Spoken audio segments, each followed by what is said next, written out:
Mes amis, il existe des instants dans l'histoire où un seul événement nous oblige à nous redresser, à regarder la vérité en face et à nous interroger sur l'avenir que nous sommes prêts à défendre.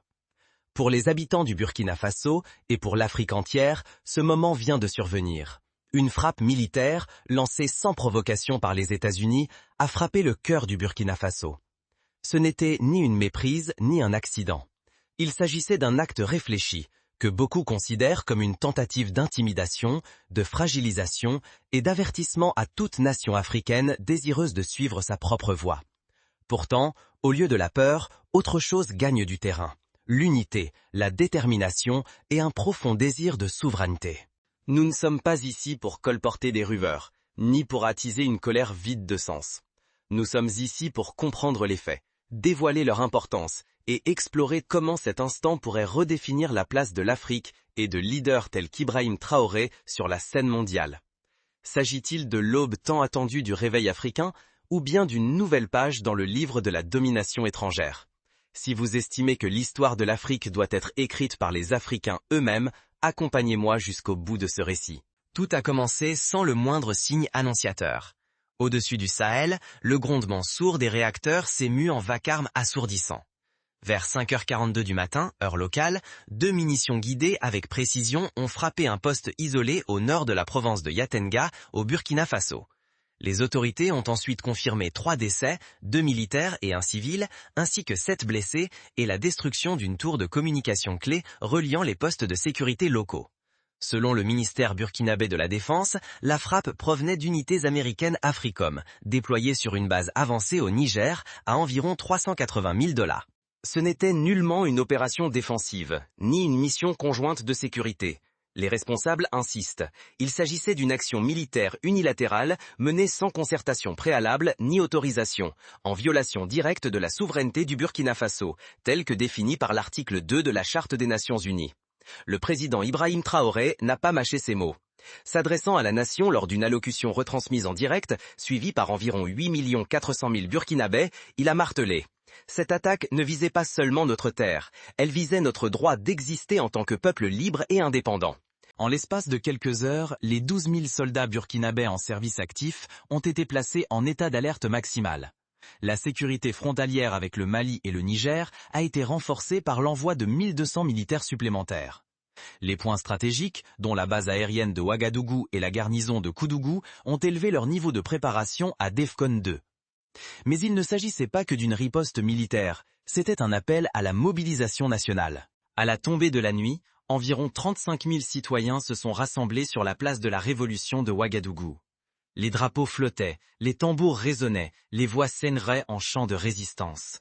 La foule scandait « Notre terre, notre droit, notre avenir ». Cette phrase allait rapidement devenir virale sur les réseaux sociaux ouest-africains. Partout sur le continent, les chaînes d'information africaines diffusaient des mises à jour en continu.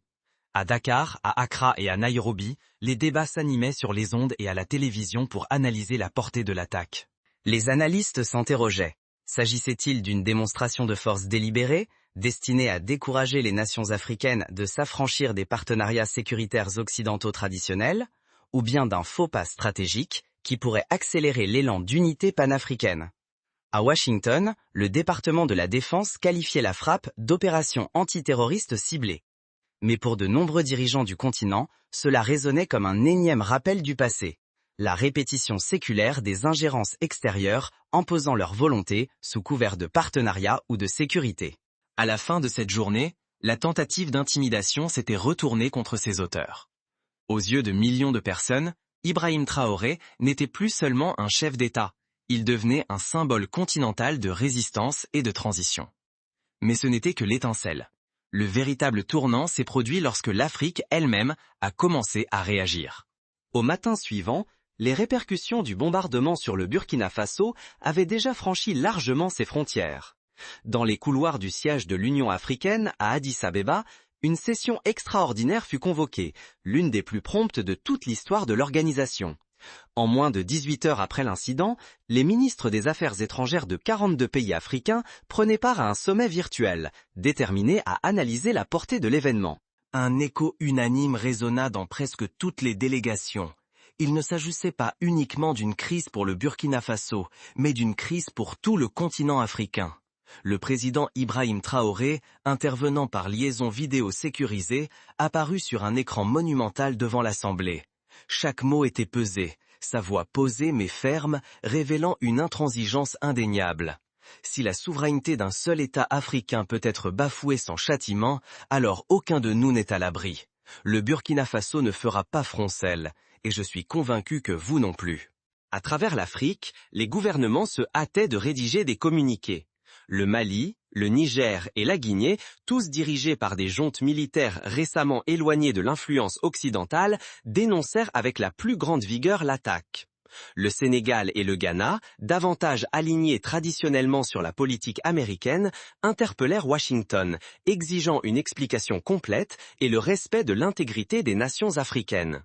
Dans les rues, une autre forme de diplomatie s'organisait.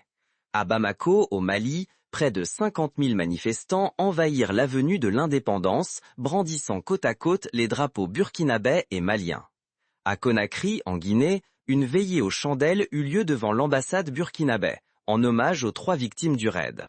Même dans des métropoles habituellement proches des États-Unis, comme Nairobi, de petits rassemblements déterminés réclamaient l'unité africaine, tandis que l'affaire dominait les bulletins d'information du continent. Les standards téléphoniques des émissions radio furent submergés d'appels de citoyens exigeant de leurs dirigeants une position plus ferme face aux interventions militaires étrangères. Ce n'était plus uniquement une indignation nationale, mais un véritable cri de ralliement panafricain. Les experts régionaux en défense entamèrent des discussions publiques sur une mesure inédite, la formation d'une force africaine de réaction rapide capable de prévenir ou de répondre à toute menace extérieure. Si cette idée avait déjà été évoquée par le passé, la gravité du moment y insufflait une urgence nouvelle. Un spécialiste de l'Académie militaire nigérienne résuma la situation sans détour. Ce qui est arrivé aujourd'hui au Burkina Faso peut nous arriver demain. L'unité n'est plus un rêve, elle est devenue une question de survie. Tandis que les rues d'Afrique résonnaient de défis, à Washington, les autorités tentaient d'éteindre la crise. Moins de 24 heures après la frappe, le Pentagone tint une conférence de presse, assurant que l'opération visait précisément une cellule terroriste présumée active dans le nord du Burkina Faso. Un porte-parole affirma que des renseignements fiables signalaient des menaces imminentes contre des intérêts américains dans le Sahel, mais, interrogé sur les détails, il ne donna ni nom, ni date, ni image. À New York, l'ambassadeur du Burkina Faso auprès des Nations Unies sollicita la tenue d'une réunion d'urgence du Conseil de sécurité. Le débat s'étira sur plus de 3 heures, marqué par des affrontements verbaux entre représentants américains et africains. La Russie et la Chine condamnèrent ouvertement la frappe, la qualifiant de violation de la souveraineté d'un État membre de l'ONU. La France, tout en évitant une condamnation explicite, appela à la retenue de tous, une position perçue par nombre d'Africains comme une tentative de préserver ses propres intérêts stratégiques en Afrique de l'Ouest. Sur la scène médiatique internationale, la couverture se fragmenta selon des lignes prévisibles. Les médias africains insistaient sur les pertes humaines et la répétition des ingérences étrangères, tandis que plusieurs titres occidentaux privilégiaient la question de l'instabilité régionale et la menace djihadiste. Sur les réseaux sociaux, analystes et influenceurs africains accusaient les rédactions mondiales d'atténuer la question de la souveraineté au profit de récits sécuritaires, qui servent à justifier des interventions. De nouvelles alliances, inattendues, commençaient à émerger. Des pays rarement alignés sur le plan politique, tels que l'Algérie et l'Afrique du Sud, ont publié une déclaration commune affirmant le droit du Burkina Faso à se défendre lui-même. Même des nations extérieures au continent africain, à l'image du Brésil et de la Malaisie, ont exprimé publiquement leur inquiétude face aux précédents créés par l'utilisation de la force militaire sans l'accord du pays hôte. Peut-être le plus révélateur fut la réaction de la diaspora africaine installée aux États-Unis et en Europe. À Paris, Londres ou encore New York, des collectifs tels que Burkina Bay ainsi que des mouvements panafricains ont organisé des rassemblements réunissant plusieurs centaines de personnes à chaque fois. Les orateurs y ont dénoncé la frappe comme la perpétuation d'une mentalité coloniale dissimulée sous un drapeau militaire contemporain. Pour le président Ibrahim Traoré, la situation s'est avérée à double tranchant. D'un côté, la frappe avait exposé le Burkina Faso à un examen minutieux de la part de la planète entière. De l'autre, elle l'avait propulsé au cœur d'un débat croissant autour de l'autodétermination des peuples africains. Son défi désormais consistait à transformer cet élan en mesures concrètes, avant que l'attention diplomatique ne s'estompe. Dans les jours qui ont suivi l'attaque, la capitale du Burkina Faso, Ouagadougou, a adopté un visage dual. Moitié forteresse militaire, moitié place de mobilisation populaire. Les points de contrôle se sont multipliés sur les grands axes routiers. On pouvait apercevoir des soldats en treillis, fusils en bandoulière, gardant les bâtiments administratifs, les aéroports et les centres de télécommunications. Le gouvernement a indiqué que plus de 4000 agents de sécurité supplémentaires avaient été déployés à travers le pays afin de prévenir toute nouvelle incursion ou agitation. L'équipe du président Ibrahim Traoré a agi promptement pour stabiliser la situation économique. Le ministère du Commerce a annoncé des mesures d'urgence afin de protéger les principales importations telles que les céréales et les carburants, redoutant que la panique ne fasse grimper les prix. En moins de 7 jours, le gazole avait déjà augmenté de 12%, conséquence partielle des craintes liées à la perturbation des chaînes d'approvisionnement en provenance des pays voisins. Les produits alimentaires dans les provinces du Nord, les plus proches de la zone touchée, ont vu leurs tarifs grimper de 8 à 10%, accentuant la pression sur des familles déjà éprouvées. Mais au-delà de l'aspect économique, c'est tout l'imaginaire collectif qui a vacillé. À Waïgouya, tout près de l'impact des missiles, les écoles sont restées fermées durant 2 jours. Les parents, inquiets de potentielles nouvelles frappes, ont préféré garder leurs enfants à la maison. Les animateurs radio locaux ont reçu des dizaines d'appels de citoyens s'interrogeant sur les protections prévues en cas de nouvelle attaque. Pour beaucoup, la crainte ne se limitait pas aux avions de guerre américains. Il s'agissait d'un sentiment d'exposition bien plus large, celui d'un petit pays au cœur d'une région instable. Face à ce climat, le gouvernement Traoré a lancé une vaste campagne de sensibilisation. Les ministres ont sillonné les zones touchées, animant des réunions publiques pour expliquer la stratégie gouvernementale, tant sur le plan sécuritaire que diplomatique. La télévision nationale a diffusé chaque soir des bulletins sur le niveau de préparation des forces de défense, la distribution d'aides humanitaires et l'avancée des discussions internationales. L'objectif était limpide, rassurer, protéger et éviter toute panique. Toutefois, la société civile a commencé à réclamer davantage de transparence. Si beaucoup soutenaient l'attitude ferme de Traoré, des militants exigeaient des précisions sur les informations dont disposait le Burkina Faso concernant les allégations américaines de menaces terroristes. Un avocat réputé de Ouagadougou a résumé la situation en ces termes. « Notre souveraineté est sacrée, certes, mais notre gouvernement doit la défendre par la vérité, pas seulement par les mots. » Malgré tout, les sondages menés par des instituts locaux ont montré que la popularité de Traoré bondissait, passant de 62% à 78% dans la foulée de la frappe. Le récit d'un jeune chef d'État tenant tête à une puissance mondiale touchait profondément une population longtemps habituée à subir les diktats extérieurs. À Washington, la frappe contre le Burkina Faso a rapidement déchaîné les débats, aussi bien au sein des cercles de politique étrangère qu'au niveau national. En quelques jours, la commission des forces armées du Sénat a exigé un briefing à huis clos du Pentagone. Plusieurs parlementaires, notamment ceux siégeant à la commission des affaires étrangères, ont fait part de leurs préoccupations face à l'absence de consultation préalable du Congrès. Le sénateur Mark Rutledge, représentant de l'Illinois, a parfaitement résumé la gêne ambiante. Selon lui, frapper militairement des États souverains sans leur assentiment nous engage sur une voie périlleuse, tant sur le plan éthique que stratégique. Le département d'État américain s'est empressé de redéfinir le récit, mettant en avant que l'opération visait à prévenir une menace extrémiste imminente et s'appuyait sur des renseignements fournis par des partenaires régionaux. Néanmoins, des sources internes au corps diplomatique ont révélé que ni l'Union africaine ni le Burkina Faso n'avaient été préalablement informés, un point qui a alimenté les critiques des organisations de défense des droits humains et des cercles spécialisés dans les affaires africaines. De l'autre côté de l'Atlantique, les réactions étaient partagées. La France, encore sous le choc de ses propres revers militaires récents au Sahel, a adopté un ton prudent et a appelé au dialogue, sans toutefois adresser de reproches directs à Washington. L'Allemagne et l'Italie ont exprimé une inquiétude mesurée. Berlin a rappelé que les partenariats ne peuvent survivre sans confiance. À l'inverse, la Russie et la Chine ont profité de l'occasion pour dénoncer cette frappe comme un acte de néo-impérialisme, apportant un soutien symbolique au président Ibrahim Traoré et laissant entrevoir un renforcement de leur coopération militaire et économique avec le Burkina Faso. Le traitement médiatique reflétait ces fractures. Aux États-Unis, la couverture était divisée. Les grandes chaînes telles que CNN et Fox News insistaient sur la menace terroriste présumée, tandis que des médias comme NPR et l'Intercept remettaient en question la légalité et la pertinence stratégique de l'opération. En Europe, des journaux comme Le Monde et The Guardian publiaient des tribunes s'interrogeant sur la possibilité que cet épisode accélère le détachement des pays africains vis-à-vis des alliances occidentales. Sur le continent africain, la question de la souveraineté dominait les débats. Les chaînes d'information et plateformes en ligne diffusaient en boucle les discours combatifs de Traoré et mettaient en lumière les manifestations populaires à travers l'Afrique. Plusieurs commentateurs africains accusaient les médias occidentaux de minimiser l'ampleur de la solidarité africaine. Au sein des centres de réflexion stratégique de Washington à Bruxelles, une interrogation troublante s'imposait.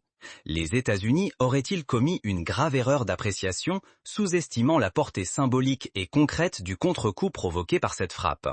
Dans les semaines suivant l'opération, le gouvernement d'Ibrahim Traoré a réagi avec détermination pour ajuster sa politique étrangère. Sur le plan symbolique, le Burkina Faso a annoncé qu'il réexaminerait tous ses accords de coopération militaire existants avec les pays occidentaux, privilégiant ceux qui respectent la souveraineté mutuelle et favorisent des solutions pilotées par l'Afrique. Concrètement, cela s'est traduit par une réduction des exercices conjoints avec les forces américaines et par un discret renforcement des échanges techniques et militaires avec des acteurs non occidentaux. Le changement le plus marquant est survenu lorsque le Burkina Faso, le Mali et le Niger, 3 États sahéliens confrontés à des défis sécuritaires similaires, ont signé à Bamako un pacte de défense mutuelle. L'accord engageait chaque pays à répondre collectivement à toute agression militaire étrangère subie sans consentement. Rapidement, ce pacte a été baptisé Alliance Bouclier du Sahel, perçu comme une remise en cause directe de l'influence militaire américaine et française dans la région. Cette recomposition ne s'est pas déroulée en vase clos. À Alger, le ministère algérien des Affaires étrangères a organisé un sommet à huis clos réunissant des délégations du Burkina Faso, du Tchad et de la Guinée afin d'évoquer une coopération sécuritaire panafricaine élargie. Selon des fuites relayées par Africa News, les discussions portaient notamment sur la création d'une plateforme commune de partage de renseignements et la mise en place d'un fonds mutualisé destiné à soutenir la production locale de matériel militaire dans le but de réduire la dépendance vis-à-vis des importations venues d'Europe ou des États-Unis. Pour Washington, le constat était implacable. L'influence patiemment bâtie au cours de 2 décennies de partenariats antiterroristes s'effritait désormais à grande vitesse. Des diplomates américains admettaient que leur accès aux dirigeants sahéliens était devenu plus restreint que jamais depuis 2001.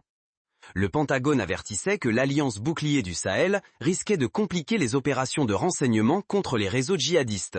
Ironiquement, le motif même invoqué pour justifier la frappe au Burkina Faso. Dans les capitales européennes, des inquiétudes similaires ont émergé. Des experts français en défense ont mis en garde contre le risque qu'un vide stratégique ne permette à la Russie, à la Turquie ou à la Chine d'étendre leur influence en Afrique de l'Ouest. Les médias africains, quant à eux, n'ont pas tardé à présenter Traoré comme un patriote moderne africain, résistant aux pressions néocoloniales et bénéficiant d'une couverture élogieuse à travers toute l'Afrique francophone. Au sein du Burkina Faso, ces démarches diplomatiques ont encore renforcé la position de Traoré sur la scène intérieure. Selon l'Institut de l'opinion publique de Ouagadougou, une enquête a révélé que 82% des sondés saluaient le changement de cap de la politique étrangère du gouvernement. Beaucoup invoquaient la dignité nationale et l'unité africaine comme raison essentielle de leur soutien. Pendant une grande partie de l'histoire contemporaine du continent, les dirigeants africains qui s'opposaient à la domination politique et militaire occidentale se retrouvaient souvent isolés, subissant des pressions, voire écartés discrètement du pouvoir. Cependant, après l'attaque au Burkina Faso, Ibrahim Traoré a commencé à rompre avec ce schéma, non seulement par des slogans, mais par des gestes concrets et visibles. En l'espace de quelques semaines, il est devenu une figure incontournable lors des grands rassemblements africains. Lors du sommet extraordinaire de l'Union africaine à Addis Abeba, les caméras l'ont montré marchant aux côtés de chefs d'État ayant 2 fois son âge. Il était le plus jeune dirigeant de l'Assemblée, mais ses discours portaient l'autorité d'un homme d'État chevronné. Il a affirmé devant l'Assemblée que la souveraineté n'est pas un cadeau, mais une responsabilité qui revient à ceux prêts à la défendre. Le message était chargé de symboles. Vêtu de son habituel treillis, Traoré incarnait bien plus que le Burkina Faso. Pour des millions de téléspectateurs à travers le continent, il représentait l'idée que l'avenir de l'Afrique ne devait plus se négocier dans des capitales étrangères. Ces paroles ont été rediffusées sur Africa News et sur les réseaux sociaux, suscitant des vagues de commentaires mêlant admiration et appels à l'action dans d'autres pays. Il ne s'agissait pas seulement de discours enflammés. Le gouvernement de Traoré a discrètement renforcé le cadre juridique de la gestion des ressources, veillant à ce que les contrats miniers, en particulier ceux liés à l'or et au manganèse, servent les intérêts nationaux. Par cette démarche, il s'attaquait directement à l'un des principaux leviers d'influence étrangère en Afrique de l'Ouest, la maîtrise des ressources naturelles. Sa résistance face aux mesures de rétorsion occidentales était mesurée mais déterminée. Lorsque plusieurs programmes d'aide occidentaux ont menacé d'être suspendus, son administration s'est tournée vers de nouveaux partenaires en Afrique et en Asie pour éviter toute rupture de financement. Cette stratégie a déjoué la crise économique redoutée par ses détracteurs et a conforté son message selon lequel la dépendance est un choix, non une fatalité. L'événement marquant est survenu sans avertissement. 2 mois après l'attaque au Burkina Faso, un incident distinct mais étrangement similaire s'est produit cette fois au Niger, où une frappe de drone étrangère non autorisée a coûté la vie à 4 civils lors d'une opération prétendument antiterroriste. L'indignation a été immédiate et les parallèles avec le drame burkinabé ne faisaient aucun doute. 24 heures à peine après les faits, la direction intérimaire nigérienne a contacté Ibrahim Traoré pour solliciter une déclaration commune d'urgence. Les 2 chefs d'État sont alors apparus côte à côte à Niamey, entourés de leur ministre de la Défense, proclamant ensemble que l'ère des frappes étrangères unilatérales en Afrique était révolue. Cette position partagée, retransmise en direct sur Africa News et reprise par les chaînes régionales du Maroc jusqu'à l'Afrique du Sud, a été perçue par beaucoup comme la première fois que plusieurs gouvernements d'Afrique de l'Ouest s'opposaient publiquement et sans équivoque aux interventions militaires occidentales. L'onde de choc s'est propagée sur tout le continent. Le Mali, la Guinée et le Tchad ont publié des déclarations identiques.